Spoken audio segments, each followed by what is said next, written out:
அவர் வந்து எல்லாருக்குமே ஒரு ஆச்சரியத்தை உண்டு பண்ணக்கூடிய ஒரு ஆளா இருந்தார். ஒரு நாள் வந்து கண்டோபா கடவுளே வந்து ஒரு அடியவனுக்கு சாமி பிடிக்கும் இல்லையா?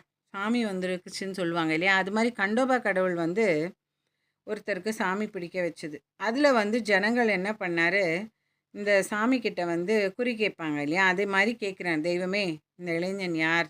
இவர் எங்கேருந்து வந்தார்? இவரோட தந்தை யார்? என்ன?" எல்லாத்தையும் விசாரிக்கிறாரு. அப்படியாவது வந்து இவரு யாரு என்னங்கிறது நமக்கு தெரிய வருமே அப்படிங்கிறதுக்காக.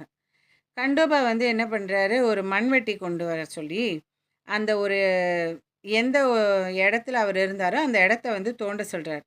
அதே மாரியே தோண்டுனபோது இந்த செங்கல் எல்லாம் கிடந்தது அங்க. அதுக்கு அடியில வந்து ஒரு கல் இருந்துச்சு. ஒரு சமமான ஒரு கல் இருந்துச்சு. இந்த கல்ல வந்து எடுக்க சொல்லி சொன்ன. இதன் முழு தொகுப்பிற்கு சேனலை சப்ஸ்கிரைப் செய்யவும். ஓம் சாய்ராம்.